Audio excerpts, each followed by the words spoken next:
Hello friends, welcome to our channel CSC study. अगर आप CSC में ऑल सब्जेक्ट्स में थ्योरेटिकली एंड प्रैक्टिकली परफेक्ट होना चाहते हैं तो हमारे चैनल सीएससी स्टडी को सब्सक्राइब करें, बेल आइकन को प्रेस करें ताकि सबसे पहले अपडेट आपको मिले। वीडियोस को लाइक, शेयर, सब्सक्राइब करना, कमेंट करना ना भूलें। लास्ट वीडियो में हमने जो टॉपिक देखा था वो था what you mean by the AI and search processes, या जिसको हम इस तरह से भी बोल सकते हैं कि एआई सर्च प्रोसेसेस क्या होती हैं। ठीक है, उसके अंदर हमने डिफरेंट टाइप के स्टेट्स को डिस्कस किया, बेसिक थ्योरी, इंट्रोडक्शन पार्ट किया हमने। आज हम देखेंगे what do you mean by the searching techniques in AI. AI में सर्चिंग टेक्निक क्या होती है, कौन सी टाइप की होती हैं और क्या क्या चीज इसके अंदर यूज की जाती है। तो चलिए वीडियो को स्टार्ट करते हैं और देखते हैं searching techniques. The knowledge base describe the current task domain and goal operators manipulates this knowledge base. ठीक है, ये कहते हैं कि जो नॉलेज बेस होता है, नॉलेज बेस क्या होता है हमने लास्ट वीडियोस में डिस्कस किया है ना, जब हम इंट्रोडक्शन पार्ट कर रहे थे। एक्सपर्ट सिस्टम का, राइट, एक्सपर्ट सिस्टम का एक कंपोनेंट होता है नॉलेज बेस, जिसके अंदर नॉलेज कंटेन की जाती है। वो क्या करता है, डिस्क्राइब करता है करंट टास्क डोमेन को, यानी कि जो भी टास्क उसको दिया गया है, उस मशीन सिस्टम को दिया गया है, उस टास्क का डोमेन क्या है, वो किस डोमेन से स्पेसिफाई है। उस डोमेन, वो किस ना किसी डोमेन से रिलेटेड होगा, वो किस डोमेन से रिलेटेड है वो सर्च करना। And the goal operator manipulate this knowledge base. और जब हम गोल ऑपरेटर उसके ऊपर लगाएंगे या कोई भी ऑपरेटर उसके ऊपर लगाएंगे तो क्या होगा, एक स्टेट से दूसरी स्टेट पर जाता है, राइट। अब यहाँ पर हम गोल ऑपरेटर अप्लाई कर रहे हैं तो यहाँ पर वो किसको मैनिपुलेट करेगा, गोल तक हम पहुंच गए, उस गोल से हम मैनिपुलेट करना चाहते हैं अपनी नॉलेज को, तो वो नॉलेज बेस पर इफेक्ट करेगा। ठीक है, the control strategy decided what operator to apply and when to apply। जो एक कंट्रोल स्ट्रेटेजी होती है जो सब कुछ कंट्रोल करके रखती है और ये बताती है कि व्हाट ऑपरेटर टू अप्लाई, कौन सा ऑपरेटर अप्लाई करना है, एंड व्हेन टू अप्लाई, और कब करना है। कौन सा ऑपरेटर अप्लाई करना है, कब करना है और कहां पर करना है, ये सब कौन डिसीजन लेता है, ये सब डिसीजन लेती है कंट्रोल स्ट्रेटेजी। ठीक है, द एम और the purpose of any search technique, किसी भी सर्च टेक्निक का जो पर्पस होता है या एम होता है वो क्या होता है। Any search technique is the application और an appropriate sequence of the operators to initial stage achieve the final stage.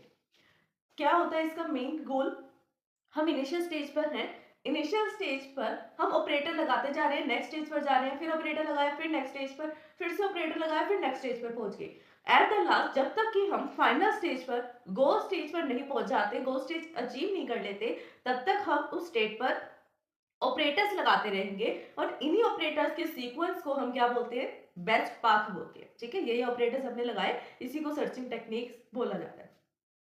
Next में क्या कह रहा है, to formulate any AI problem, किसी भी एआई प्रॉब्लम को एक फॉर्म में, किसी न किसी फॉर्म में फॉर्मुलेट करने के लिए कौन से ऐसे कंपोनेंट्स हैं जो हमें सबसे फर्स्टली डिफाइन करने चाहिए किसी भी प्रॉब्लम के बारे में।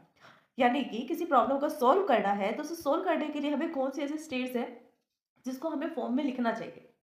फर्स्टली यहाँ पर आता है initial stage, state space, goal state and path cost. ठीक है, ये सब स्टेजेस हैं, यहाँ पर हम इसको डिस्क्राइब करेंगे। हमने लास्ट वीडियो में भी इसको डिस्क्राइब किया था। स्टेट स्पेस क्या होता है, नंबर ऑफ पॉसिबल नोड्स, जिसको हम एज ए सॉल्यूशन की तरह यूज कर सकते हैं पॉजिटिव स्टेट में, उसको बोला जाता है स्टेट स्पेस। इनिशियल स्टेज क्या होता है, the state where from we can start the process, ऐसा स्टेज जहां से हम सर्च प्रोसेस को स्टार्ट कर सकते हैं। गोल स्टेज क्या होता है, the state where the any search या द सर्च प्रोसेस में फिनिश, जहां पर कोई भी सर्च जाकर फिनिश हो जाए, ये हमारी सर्च प्रोसेस फिनिश हो जाए। पाथ कोस्ट क्या होती है, यानी कि जब से हमने इनिशियल स्टेज से ऑपरेटर्स लगाना स्टार्ट किया अपने गोल स्टेज तक पहुंचने के लिए, तो इनिशियल स्टेज से गोल स्टेज तक पहुंचने के लिए हमें कितनी कॉस्ट लगी, वो कॉस्ट टाइम की भी हो सकती है, मनी की भी हो सकती है, किसी भी टाइप की कॉस्ट हो सकती है, या फिर नंबर ऑफ ऑपरेटर्स भी हो सकते हैं कि कितने नंबर ऑफ ऑपरेटर्स का हमने यूज किया, कितने स्टेजेस को हमने चेंज किया अपनी फाइनल स्टेज तक पहुंचने के लिए। ये डेफिनेशन है, डेफिनेशन ऑफ सर्चिंग। ठीक है, सर्चिंग की डेफिनेशन है ये। Searching can be defined as a sequence of the step.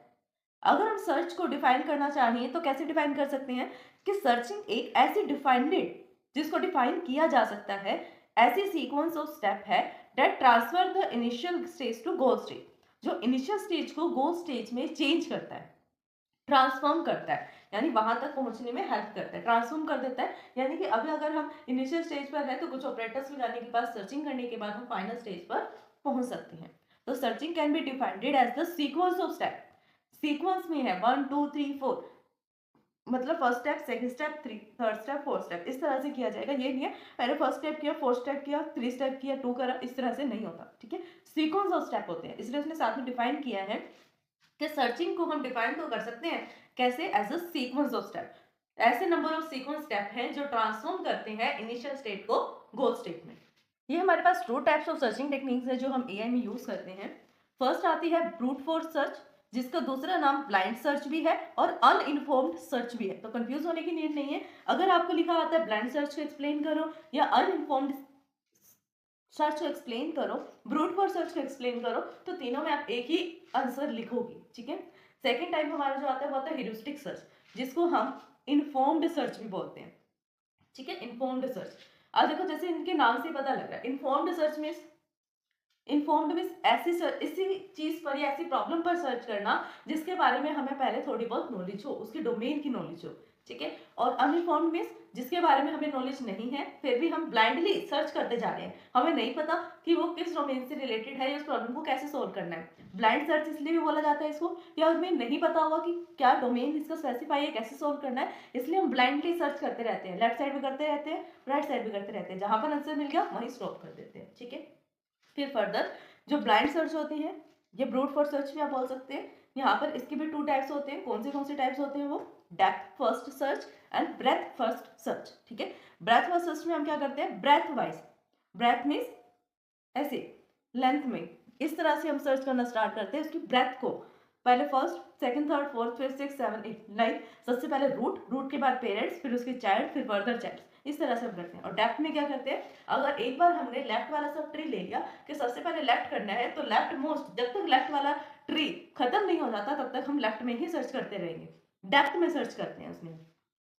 यहाँ सबसे पहले थ्योरी को रीड करने से पहले हम एक एग्जांपल देंगे, एग्जांपल से आपको जल्दी क्लियर होगा कि हम क्या कह रहे हैं या इसमें क्या लिखा गया। ठीक है, सबसे फर्स्ट जो होता है रूट, उसको हम बोलते हैं रूट नोड, या फिर उसको आप इनिशियल नोड भी बोल सकते हो। इनिशियल क्यों है, क्योंकि फर्स्ट स्टेज जो है जहां से हमने सर्च करना स्टार्ट करना है वो हमारी रूट नोड होती है, चाहे वो आप ग्राफ में कर रहे हो या फिर ट्री में कर रहे हो। ठीक है, जैसे यहाँ पर ये ट्री है, every tree can be a graph, जितने भी ट्री हो सकते हैं वो ग्राफ बन सकते हैं, बट जरूरी नहीं है कि हर एक ग्राफ ट्री बने। ठीक है, तो फर्स्टली जो आपके पास आता है वो आता है आपका रूट नोड, जिसको आप इनिशियल नोड भी बोलते हो।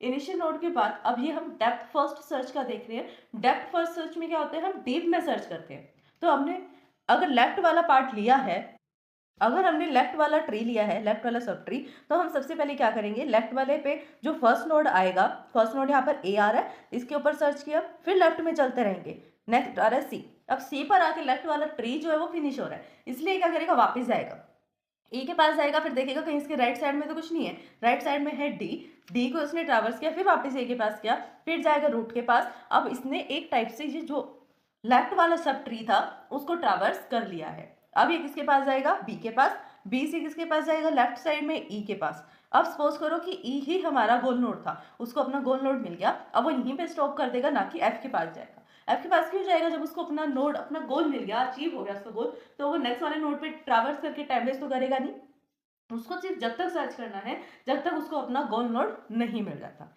अगर ये गोल नोड उसको ए पे मिल जाता तो वो यहीं पर स्टॉप कर देता, उसको इतनी नीड नहीं है कि कितने बड़ा ट्री है या कितना बड़ा ग्राफ है, उसको बस अपना नोड चाहिए, गोल नोड। तो स्टूडेंट्स बस आज के लिए इतना ही। नेक्स्ट टॉपिक नेक्स्ट वीडियो में डिस्कस करेंगे, जो भी सर्च टेक्निक्स हमने देखी है कि कितने टाइप की सर्च टेक्निक्स होती हैं उनको डिस्क्राइब किया जाएगा। वीडियो के साथ बने रहें। अगर फिर भी इस वीडियो को समझने में आपको कोई भी डाउट आता है देन आप हमें कमेंट कर सकते हैं। वीडियोस को लाइक शेयर सब्सक्राइब करना कमेंट करना ना भूलें। Thanks for watching my video.